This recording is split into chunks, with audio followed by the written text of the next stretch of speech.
આપણે ત્યાં બ્રાહ્મણોને દાન આપવાનો રિવાજ છે, પરંતુ સૌરાષ્ટ્રનો એક એવો બ્રાહ્મણ છે ડોક્ટર જગદીશ ત્રિવેદી, જેણે છેલ્લા 6 વર્ષમાં પોણા 9 કરોડ રૂપિયાનું દાન કરી દીધું છે.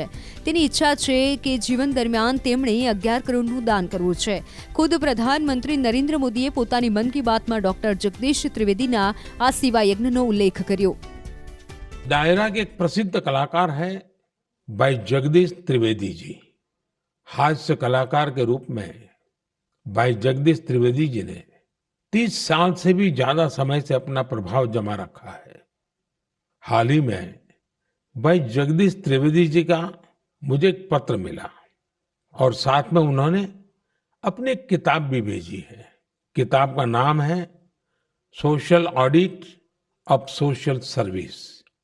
एक किताब बड़ी अनूठी है, इसमें हिसाब किताब है। ये किताब एक तरह की बैलेंस शीट है।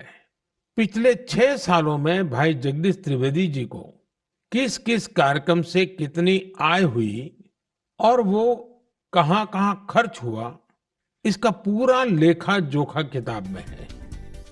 ડોક્ટર ત્રિવેદી પોતે એક હાસ્ય કલાકાર છે, જેમણે 50 વર્ષ પૂર્ણ કર્યા બાદ એવો નિર્ધાર કર્યો હતો કે હવે પછી ડાયરા થકી જે પણ આવક થશે તેનો 1 રૂપિયો પોતે ઘરે નહીં લઈ જાય અને આરોગ્ય, શિક્ષણ, પુસ્તકાલય તેમજ લોકોને મદદરૂપ થવા માટે ઉપયોગ કરશે.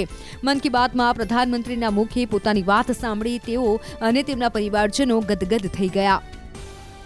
લગભગ 4 મિનિટ સુધી મારી સેવાનો ઉલ્લેખ કર્યો, મારો ઉલ્લેખ કર્યો અને ઝીણામાં ઝીણી વાત એમણે મન કી બાત કાર્યક્રમ દ્વારા આખા વિશ્વ સમક્ષ મૂકી. એટલે આજે મને ખૂબ જ આનંદ છે, મને બહુ મોટું બળ મળ્યું છે મોદી સાહેબની શુભકામનાથી. અને હવે હું બમણા વેગથી સેવા કરીશ. અને હા, 31મી ડિસેમ્બર આખી દુનિયા ઉજવતી હોય છે, પણ આજે મને એમ લાગશે કે આખી દુનિયા મારી આ ખુશીની ઉજવણી કરે છે. કઈ કઈ બાબતોનો ઉલ્લેખ કર્યો છે એમણે?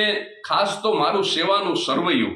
હું 50 વર્ષ પૂરા કર્યા ત્યારથી દર વર્ષે 12મી ઓક્ટોબરે મારા જન્મદિવસે આખા વર્ષનો હિસાબ આપું એક પુસ્તક દ્વારા, અને એનું ટાઇટલ આપ્યું છે સેવાનું સરવૈયું, social audit of social service.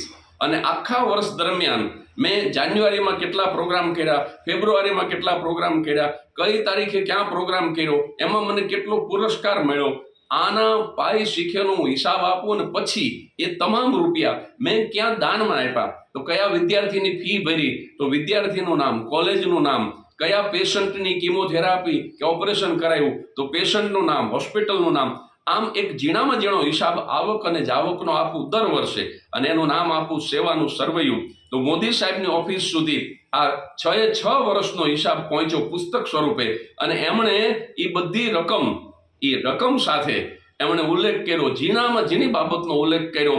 હું 3 વખત PhD થયો છું એનો પણ ઉલ્લેખ કર્યો. અને ખાસ તો કેન્દ્રમાં હતું આ સેવાનું સરવૈયું પુસ્તક.